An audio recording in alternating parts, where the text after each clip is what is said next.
राजनीति परसेप्शन का खेल होता है। सोचिए, एक दौर था, 2014 का समय था और देश भर में ये परसेप्शन फैल गया कि मनमोहन सिंह की सरकार घोटालेबाज की सरकार है। इनकम टैक्स, ईडी, तमाम लोगों पर सवाल उठने लगे कि ये लोग काम ही नहीं कर रहे हैं, सरकार को बचा रहे हैं। आनन फानन में सोचिए, आनन फानन में मनमोहन सिंह ने अपने ही मंत्रियों को जेल भेजना शुरू कर दिया। डीएमके के कनीमोड़ी जेल गई, ओबीसी समाज से थी। ए राजा को जेल भेज दिया गया जो उनके टेलीकॉम मिनिस्टर थे। दयानिधि मारन को जेल भेज दिया गया। तमाम लोग जेल गए, पवन बंसल, अश्विनी जी को, मतलब तमाम कांग्रेसी मंत्रियों को, क्योंकि दबाव इस तरह का था, अन्ना का आंदोलन चल रहा था। बाद में क्या हुआ, ढाक के तीन पात, सारे लोग क्लीन चिट मिल गई, बरी हो गए और जो लोग उस समय राजनीति कर रहे थे वो सब के सब सत्ता में चले गए। किरण बेदी, बीके सिंह, अरविंद केजरीवाल, संजय सिंह, सब सत्ता में आ गए। नुकसान किसका हुआ? कांग्रेस डूब गई, क्योंकि एक परसेप्शन बन चुका था। लेकिन सोचिए, किसी को क्या पता था कि एक ऐसा परसेप्शन बन जाएगा 2023 में कि अब जिस पर कार्रवाई हो रही है, लोगों को लग रहा है कि वो ईमानदार है। पहले जब आरोप लगते थे तो लोगों को लगता था कि वो बेईमान है। अब जिस पर आरोप लग रहे हैं, लोगों को लगता है कि ईमानदार है। मुझे नहीं पता एक पत्रकार के तौर पे कि क्या सही है क्या गलत है। मैं तो कोर्ट के फैसले का इंतजार करूंगा।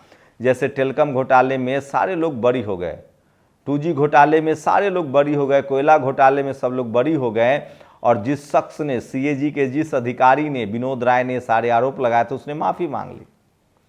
लेकिन परसेप्शन बना, मनमोहन सिंह की सरकार चली गई। इसी तरह से मायावती जी के समय हुआ था। उन्होंने कई अपने मंत्रियों को हटाया था, उनकी सरकार चली गई। परसेप्शन बना दिया गया था मीडिया के जरिए कि तमाम मूर्तियां बनाई जा रही है, पार्क बनाए जा रहे हैं। लेकिन सोचिए, आज वही मायावती जी की ताकत है, उनकी पार्टी की ताकत है। ठीक उसी तरह से सोचिए, अखिलेश यादव की सरकार के साथ भी वही हुआ, लालू यादव के साथ भी वही हुआ। आज लालू यादव आराम से जमानत पर हैं, तेजस्वी यादव जमानत पर हैं। लेकिन सोचिए, चीजें कितनी 90 डिग्री नहीं, 360 डिग्री घूम गई है।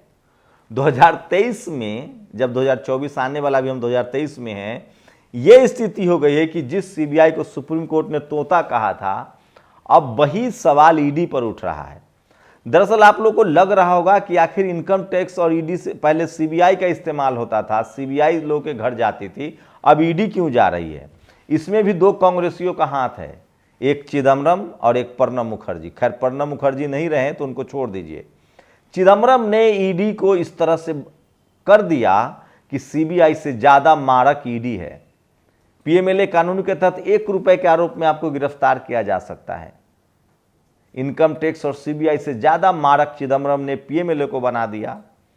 यही चिदम्बरम है जो ग्रीन हंट चलाता था आदिवासियों के खिलाफ।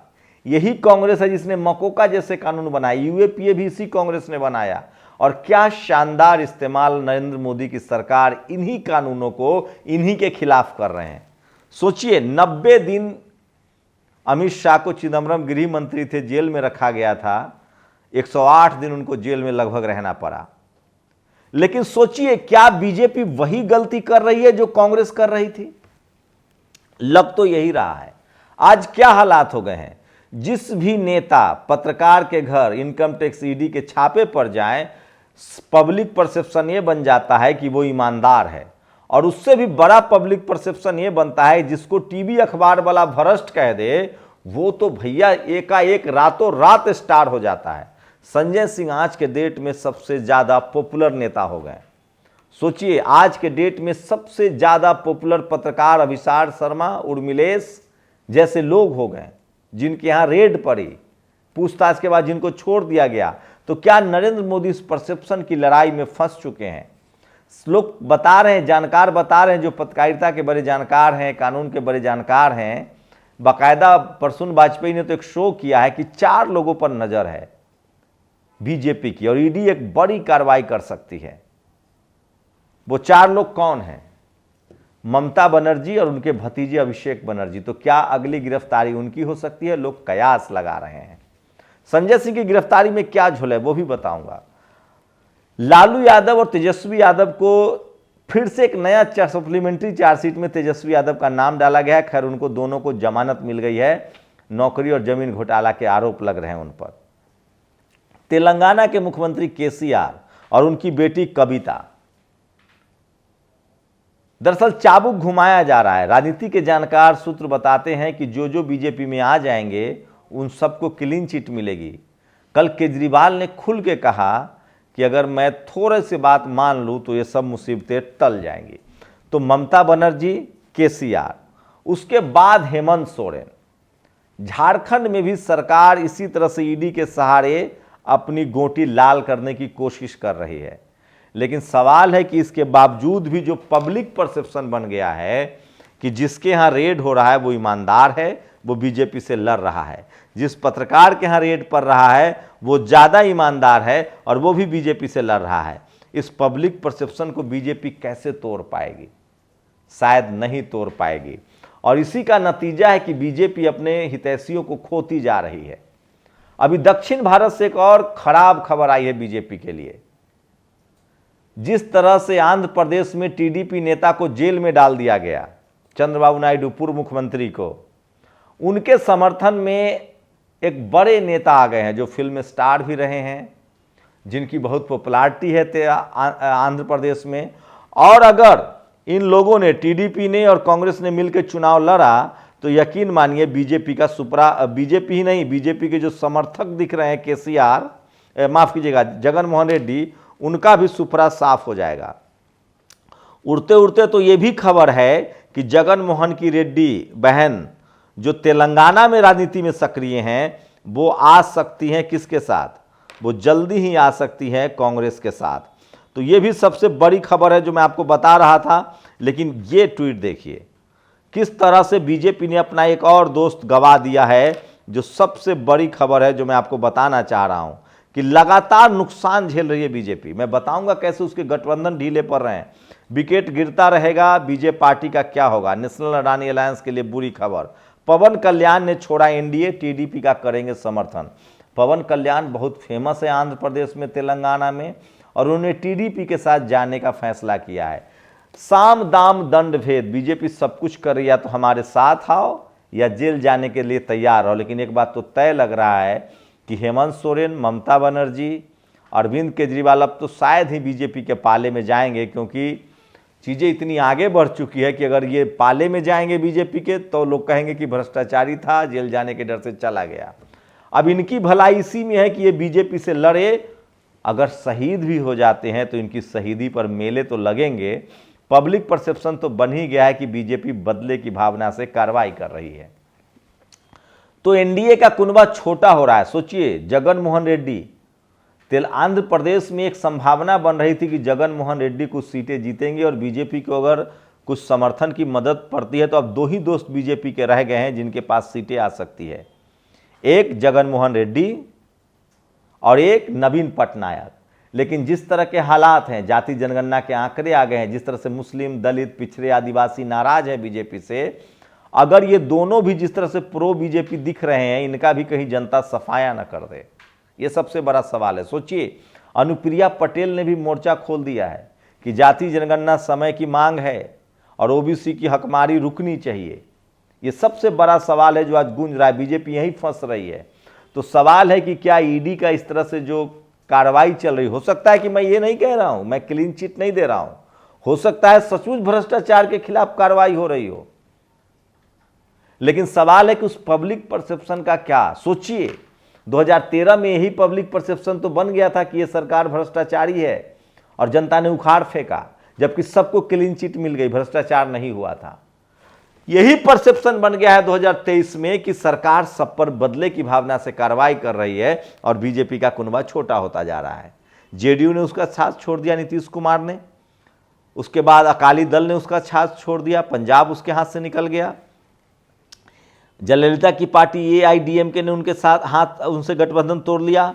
अब सोचिए कि आंध्र प्रदेश में टीडीपी उनके साथ जाने के लिए तैयार नहीं है और सीधे सीधे जगन मोहन रेड्डी भी उनके साथ नहीं दिखेंगे, क्योंकि उनको मुस्लिम वोटों का गच्चा लग जाएगा, दलित वोटों का गच्चा लग जाएगा अगर वो प्रो बीजेपी दिखते हैं तो बीजेपी चारों तरफ से फंसती जा रही है।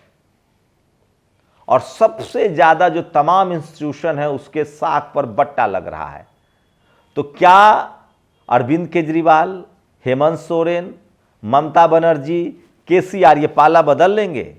और सवाल यह है कि अगर आप इनको परेशान करेंगे, बहुत रेयर लोग हैं, कई लोगों ने पाला बदल के देख लिया, उनकी राजनीति बहुत चल नहीं पाई।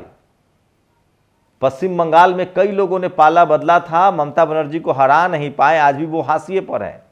पाला बदलने वाले में अगर फायदे में है तो एक है हेमंत विश्व शर्मा जो मुख्यमंत्री हैं, लेकिन अब तक बड़ा पाला बदलने वाले को कुछ ज्यादा नहीं मिला है। दूसरे सबसे बड़े लाभार्थी शिवसेना से गुट से जो निकले वो मुख्यमंत्री है, लेकिन सवाल है कि क्या लोकसभा चुनाव में ये लोग अपने पोजीशन को बचा पाएंगे? क्या शिवसेना से निकलकर उद्धव ठाकरे और कांग्रेस शरद पवार के साथ जो गठबंधन है उसको हरा पाएंगे? सवाल है कि अजीत पवार को फौरी राहत तो मिल गई, लेकिन एक दूसरा खतरा भी सता रहा है। आप कल्पना कीजिए कि अगर सरकार बदल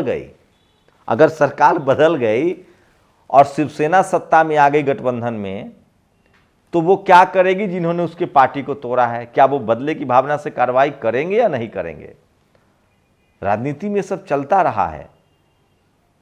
सवाल है कि अगर सत्ता में आ गए तो हेमंत विश्व शर्मा के साथ क्या होगा, क्योंकि उन पर भी भ्रष्टाचार के आरोप लगे, उनकी पत्नी पर भी आरोप लग रहे हैं।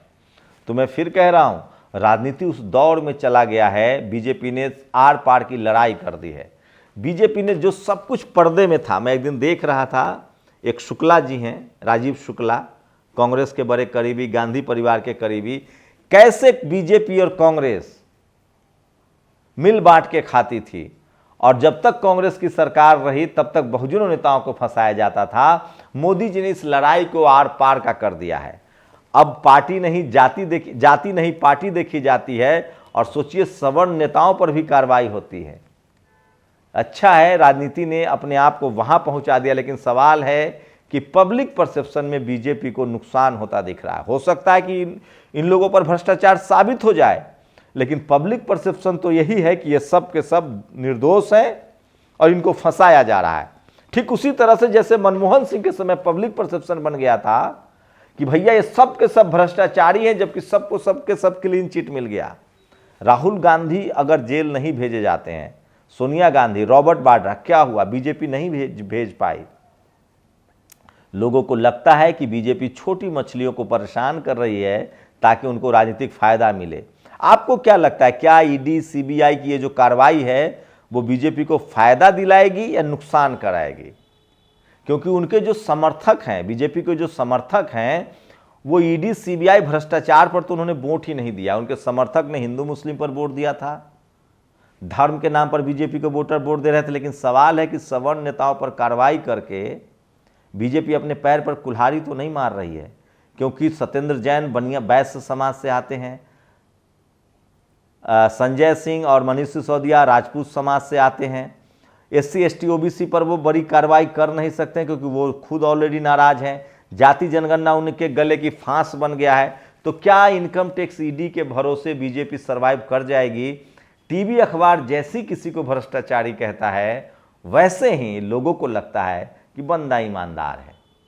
क्या पब्लिक परसेप्शन की लड़ाई बीजेपी हार रही है? क्या इसी वजह से उसका कुनबा भी छोटा हो रहा है? और क्या इस पब्लिक परसेप्शन की लड़ाई बीजेपी हार चुकी है और 2024 में नरेंद्र मोदी के लिए सबसे बड़ा मुश्किल होगा? वैसे नरेंद्र मोदी के साथ एक ट्रैक रिकॉर्ड जाता है कि उन्होंने अब तक कोई चुनाव हारा नहीं है। जब से वो एक्सीडेंटल मुख्यमंत्री बने, उनको बना दिया गया, 6 महीने बाद उन्होंने चुनाव कराया, चुनाव जीत गए, दूसरी बार जीते, तीसरी बार जीते, 2 बार से प्रधानमंत्री का चुनाव जीत रहे। तो ये एक ट्रैक रिकॉर्ड तो है कि वो चुनाव हारे नहीं हैं। लेकिन सवाल है कि पूरा देश गुजरात भी तो नहीं है। 10 साल तो मनमोहन सिंह भी रह के गए हैं और 2024 में जो परसेप्शन बदला था। लेकिन सबसे बड़ा मुश्किल सवाल है कि जो एससी एसटी ओबीसी नाराज है, जो दलित पिछड़े नाराज हैं, किसान नाराज हैं, क्या वो इनकम टैक्स ईडी और भ्रष्टाचार के इस राग से बीजेपी के साथ जुड़ पाएंगे? क्या भ्रष्टाचार 2024 का मुद्दा है? भ्रष्टाचार का मुद्दा बीजेपी बनाना तो चाह रही है, लेकिन भ्रष्टाचार का मुद्दा तानाशाह में तब्दील हो गया है और भारत के लोग शायद तानाशाह तो बर्दाश्त करने के लिए तैयार नहीं है। आप लोग अपनी प्रतिक्रिया जरूर दीजिए। क्या बीजेपी को भ्रष्टाचार के मुद्दे को भुनाने में वो कामयाब होगी या उसके बारे में जो परसेप्शन बन गया है कि बीजेपी तानाशाह है, ये उसको ले डूबेगा। आपकी प्रतिक्रिया जरूरी है। पत्रकार के तौर पे मेरा काम है आपके सामने विश्लेषण करना, सब कुछ आपके सहारे। आप लोग अपनी प्रतिक्रिया दीजिए, कमेंट करके बताइए क्या बीजेपी ने पब्लिक परसेप्शन की लड़ाई में अपनी साख गंवा दी है। शुक्रिया।